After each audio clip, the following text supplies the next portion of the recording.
कई बार अपने प्रगति में हम ही बाधा बन जाते हैं और कहीं पे रुक जाते हैं। हमारी सोच, हमारी मानसिकता, बस थोड़ा सा बदल करने की आवश्यकता है, फिर आसमान हमारा है। क्या बदल करे, यही है आज का विषय।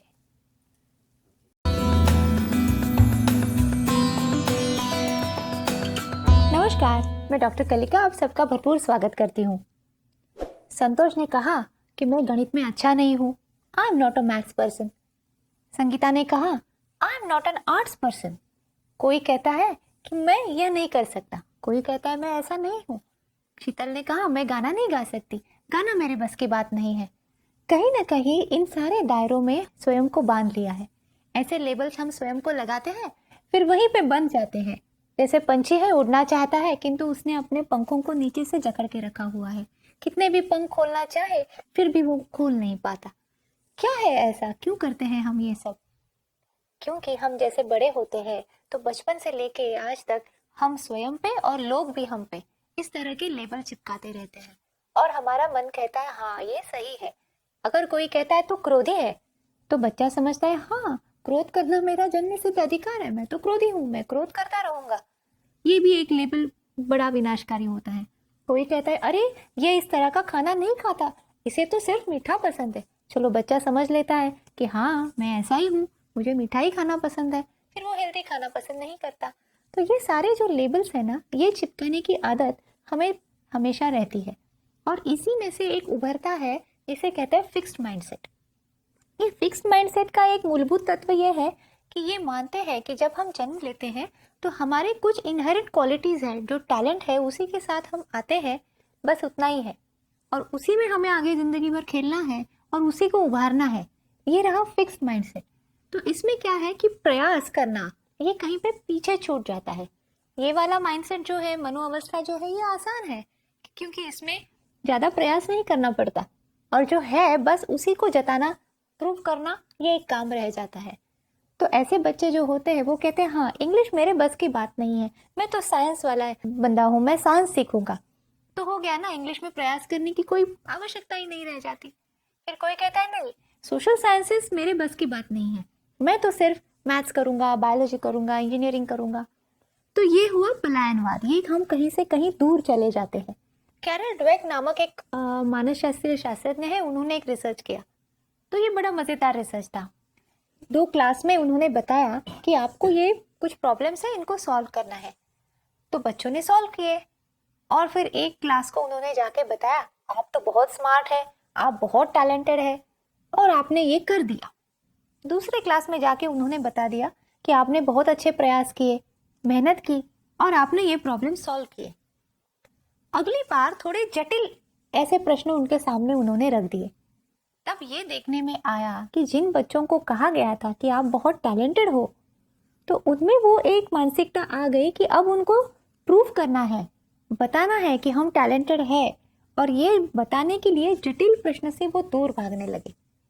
और जिन बच्चों को ये बताया गया था कि आप प्रयत्न करते हैं तब आप जीतते हैं, आप अच्छा करते हैं, तो उन्होंने इसे चैलेंज समझ के स्वीकार लिया और जटिल प्रश्नों को खोजने में लग गए।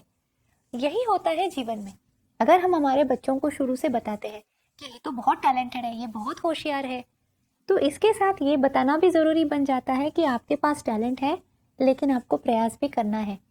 ये वैसी वाली बात हुई कि बैंक बैलेंस है और किसी को बताया गया है कि ये इतना बैंक बैलेंस है और इसमें आपको जीवन भर जीना है, तो वो वही बैंक बैलेंस लोगों के सामने मेरे पास कितना ज़्यादा है ये दिखाने की जद्दोजहद में लग जाते हैं। और किसे ये बताया जाता है कि ये आपके पास इतना बैंक बैलेंस है लेकिन आपको कमा के इसमें और भरना है और हमेशा इसको इतना बनाए रखना है, तो इसमें प्रयास भी आ जाते हैं। इसे कहते हैं ग्रोथ माइंडसेट। ग्रोथ माइंडसेट वह यही चीज़ है जो हमें स्वयं में लानी है। लर्नर्स माइंडसेट भी कहते हैं जिसे, कि सीखने की चाह, सीखने के प्रयास ये करते रहते हैं तो जीवन अधिक आनंदी, अधिक उत्साहपूर्ण बन जाता है। कभी भी वो स्टैग्नेंट नहीं हो जाता, कहीं पे रुक नहीं जाता। पानी अगर बह रहा है और उसे हम रोकते हैं तो धीरे धीरे वो पानी गंदा हो जाता है। बहता पानी हमेशा स्वच्छ रहता है और उसमें जीवन अधिक रहता है। तो ये ग्रोथ माइंडसेट यही है। अब माता पिता बन के हम इस ग्रोथ माइंडसेट को कैसे अपने बच्चों में ला सकते हैं? तो हमारे बच्चों को हम ये बता सकते हैं कि आप में टैलेंट है, क्योंकि इससे उनकी सेल्फ इमेज बनती है। और लेकिन इस टैलेंट को आपको उभारने के लिए बहुत प्रयास करने पड़ेंगे। क्योंकि क्या है, हम कभी ऐसे किसी को बोल नहीं सकते कि आप इतना ही टैलेंट है, क्योंकि हमें पता ही नहीं होता उस बच्चे में कितना टैलेंट है। ये आगे चल के ही पता चलेगा, और जब वो उसमें अपने प्रयास भी ऐड करेगा तो वो और आगे चला जाएगा। कई बार ऐसा देखने को मिलता है कि स्कूल में बच्चे उतना पढ़ाई नहीं करते हैं और प्रयास भी नहीं करते हैं, तो आम गुण आते हैं उनके।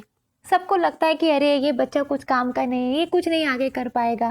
सारे जो रिश्तेदार होते हैं, आजू बाजू के लोग होते हैं, घर के लोग होते हैं, वो समझ लेते हैं कि ये बच्चा कुछ करने वाला नहीं है, हंसी खसी खेलते खेलते यूं ही निकल जाएगा, बस एक मध्यम अवस्था तक पहुंच जाएगा। पर होता ऐसा है, कभी कभी इन्हीं बच्चों में से कई बच्चे जब आगे चलते हैं, किसी दिशा में प्रयास करने लगते हैं, मन लगा के काम करते हैं, तो कहीं से कहाँ पहुंच जाते हैं। फिर लोग आश्चर्य करने लगते हैं।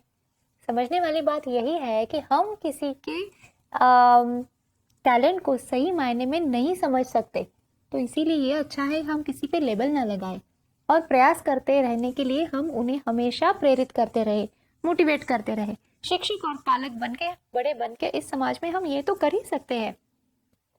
जैसे अपने जीवन में हम ये कैसे कर सकते हैं, तो स्वयं को भी बताना होगा कि अब तक मैंने ये चीज़ नहीं की है, इसका मतलब आगे कर सकते हैं। अब तक मैंने बिजनेस नहीं किया है, हाँ सही है। अब तक हमने गाना नहीं सीखा है, सही है, पर आगे बिजनेस कर सकते हैं, आगे गाना सीख सकते हैं। यहाँ पे क्या हो जाता है, शक्यताएं जो है इनको हम खुला रखते हैं, आसमान खुला रहता है। एक बार क्या हुआ, आकाश नामक एक युवक मेरे पास आया था काउंसलिंग के लिए, और यही सारी बातें मैं उससे कर रही थी। तो उसने मुझे थोड़ी देर के बाद कहा, क्या है डॉक्टर, आप बार बार मुझे बता रहे हैं कि जीवन में कुछ सीखने की आवश्यकता है, समझने की आवश्यकता है, ये कितना बोरिंग है, और मैं थोड़ी ना जीवन भर सीखने के लिए ही आया हूँ यहाँ पे। मुझे खुश भी तो रहना है, मुझे आनंद भी तो लेना है, हर चीज़ों में से मुझे आनंद लेना है, जीवन भरपूर जीना है। ये बार बार सीखने वाला टेंशन क्यों देते हैं आप। यहाँ एक बात मेरे समझ में आ गई कि देखिए, सीखना मतलब आनंद नहीं, ये कहीं पे इस बच्चे के मन में आधारभूत है। सोचने वाली बात है, कहीं हम स्कूल कॉलेज में बच्चों को सीखना और खुशी ये चीजें अलग कर दे रहे हैं। जितनी कंपटीशन बढ़ रही है, जितने बच्चों पे प्रेशर डाल रहे हैं, कहीं ना कहीं बच्चों को सीखना माने दुखदायी अनुभव है, इसमें आनंद नहीं है। ये हम उनमें पनपने के लिए विचार छोड़ रहे हैं, ये सोचने वाली बात है। तो मैंने आकाश से कहा, देखिए अगर आप कुछ सीखना ही नहीं चाहते और उसमें अगर आपको लगता है आनंद नहीं है, तो अगर ये आपने बचपन में सोचा होता तो आप चल भी ना पाते, अब बात भी ना कर पाते। अगर हमारे आदि मानव ने अगर सोचा होता कि क्यों मुझे कुछ सीखना है, क्यों मुझे कुछ खोजना है, तो आज का जीवन हमारा अलग होता। हम जंगलों में अभी भी ढूंढ रहे होते खाने के लिए क्या मिल सकता है, शिकार कैसी करनी है। पर आज हम बड़े बड़े घरों में, शहरों में रह रहे, जीवन में सुविधाएं ले रहे हैं। किसी न किसी ने सीखने का रास्ता चुना था, किसी न किसी ने खोजने का रास्ता चुना था, और इसी से आनंद भी मिलता है। जब हम कहते हैं ना कि मैं सिर्फ यहाँ पे उपभोग लेने के लिए आया हूँ, आनंद लेने के लिए आया हूँ, तो यहाँ पे दो बातें हैं। एक है क्रिएटिव माइंडसेट और एक है कंज्यूमर माइंडसेट। बहुत महत्वपूर्ण बात है। हमारे घरों में हम किस तरह का वातावरण लाते हैं। अगर हम क्रिएटिव माइंडसेट में बच्चों को और स्वयं को ढाल रहे हैं, तो फिर हमें हर चीज में सीखने वाली प्रेरणा आती है, नवनिर्मिति का आनंद मिलता है। किंतु अगर हम सिर्फ उपभोक्ता का वातावरण घर में लाते हैं, तो फिर हम सिर्फ बाहर जाना, खाना, टीवी देखना, पार्टी करना, मजे करना और काम के लिए सीखना। तो यहाँ सीखना दो कारण से बनता है। एक तो डर कि अरे सीखोगे नहीं तो क्या करोगे, गाड़ी चलाओगे क्या, कुली बनोगे क्या, नहीं नहीं सीखो तभी जाके जीवन में पैसे कमा सकते हो। तो डर और नीड जिसे कहते हैं गरज, इसके लिए हम बोलते हैं निकट, सीखो। तो सीखना भी किसी कारण बन जाता है। इट्स ईदर नीड और इट इज फियर। यहाँ आनंद कहीं पे भी नहीं आता। तो जो उपभोक्ता हम बन जाते हैं, कंज्यूमरिस्टिक ओरिएंटेशन ऑफ लाइफ जब आ जाता है, तो कहीं ना कहीं ये सोचने वाली बात है, कहीं जाके ये रास्ता रुकने वाला है। क्योंकि जब बहुत सारी चीजें प्राप्त हो जाती है, तब इंसान को लगता है मेरा जीवन खोखला है, अब इसके आगे मुझे क्या पाना है, मैं किसमें आनंद ढूंढूं, फिर गलत दिशाओं में जाने लगता है। अगर हम ये कहें कि हर अनुभव, हर परिस्थिति में से मुझे कुछ सीखना है, तो वो भी काफी आनंददायी अनुभव बन जाता है। जब मेरी बेटी बहुत छोटी थी, तो मैंने भी यही बातें घर में होती थी, उससे बात होती थी। तो एक दिन वो स्कूल से वापस आई, उसने कहा आज मेरी गलती नहीं थी, फिर भी टीचर ने सारे क्लास को पनिश कर दिया। अब ये परिस्थिति मेरे सामने क्यों आई जब मैंने कुछ गलत किया ही नहीं है? अब बताओ इसमें क्या सीखना है? आप कहते हो कि हर बात से कुछ सीखना है। मैंने कहा इसमें दो बातें सीखनी है। पहली बात तो ये है कि आपको इतनी हिम्मत जुटानी चाहिए थी कि आप अपने शिक्षकों को बताएं कि मैंने गलती नहीं की है, मैंने बातें नहीं की है, तो मुझे शिक्षा नहीं होनी चाहिए। और अगर यह हिम्मत जुटाने के बाद भी अगर शिक्षक नहीं मानते हैं तो ये समझने वाली बात है कि हम जिन लोगों के साथ होते हैं उन लोगों के अनुभव में भी जुड़ जाते हैं। अगर हमारे दोस्त, अगर हमारे मित्र कभी गलती करते हैं तो हम भी उनमें फंस सकते हैं। तो आगे चल के जिंदगी में ये याद रखना कि हमारी संगत भी अच्छी हो। आज तो तुम्हारे हाथ में नहीं था। ये तीसरी वाली बात है कि कभी कभी परिस्थिति हमारे हाथ में नहीं होती है, ये भी समझना जरूरी है। तब तटस्थ रहना है, शांत रहना है। तो तीन बातें आपने सीखी। अगर जीवन के हर अनुभव को हम इस तरह से लेते हैं कि जीवन है, ये यहाँ से कुछ सीखना है, तो बहुत इंटरेस्टिंग हो जाता है। कोई भी समय हमें ऐसा नहीं लगता कि ये व्यर्थ गया है। उस समय में भी हमने कुछ सीखा है, एक अनुभव लिया है। और ये एक यहाँ पे हमारी ज्ञान चक्षु अगर हमेशा खुली है तो यहाँ पे भी बहुत आनंद है। हम हमेशा कहते हैं कि भारतीय जो हमारी जीवन प्रणाली है ये सर्वश्रेष्ठ है। ये सिर्फ अभिनिवेश से नहीं कहना है, ये समझना बहुत ही आनंददायी है कि क्यों ऐसा क्यों है। क्योंकि भारतीय तत्वज्ञान ये भारतीय जीवन प्रणाली की नींव है। और यहाँ पे बताया गया है कि जीवन का जो उद्देश्य है, परम उद्देश्य है, ये सीखना है, ज्ञान प्राप्त करना है। और अगर इसमें हम लग जाते हैं तभी हम आनंद का अनुभव ले सकते हैं। यहाँ पे याद आता है कि उपनिषदों में कहा है असतो मां सद्गमय। जो असत है वहां से सत्य की तरफ जाना है, असत्य से लेके सत्य। असत्य क्या है? जो विनाश होने वाला है, जिसका कोई कायम स्वरूपी स्वरूप नहीं है, जो निर्माण हुआ है उसका अस्त होने वाला है।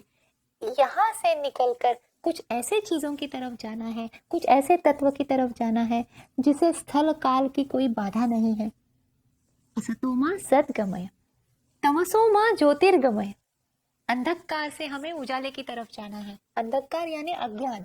सोक्रेटिस ने भी कहा था ignorance is vice, knowledge is virtue. ज्ञान जो है ये सद्गुण है। तो अज्ञान से लेके हमें ज्ञान की तरफ जाना है। और अंततः मृत्युर्मा अमृतम गमय, मतलब जहाँ पे खंड है, मृत्यु यानी खंडित होना, जो समाप्त होता है उस तत्व से उभर कर उस तत्व की तरफ जाना है जो अमर्त्य है, जहाँ पे मृत्यु नहीं है। तो यहाँ पे ये खोज है जीवन में। अंधकार से लेके उजाले तक जाने के, प्रकाश की तरफ जाना, मतलब ज्ञान से लेके ज्ञान की तरफ जाना, ये जीवन का मूल उद्देश्य हमने समझा है। और यही हमारे जीवन प्रणाली में अगर हम हर तरफ रखते जाए तो बहुत ही जीवन आनंददायी हो सकता है। अब रिश्तों में भी ऐसा होता है कि हम समझते हैं कि ये मेरा रिश्ता है, ये खराब है, ये मर्यादित है, ये ऐसा ही होगा। किंतु अगर यहाँ हम सोचते हैं कि इसमें भी मुझे कुछ हर दिन सीखना है, तो हर दिन ये रिश्ता नया बन सकता है।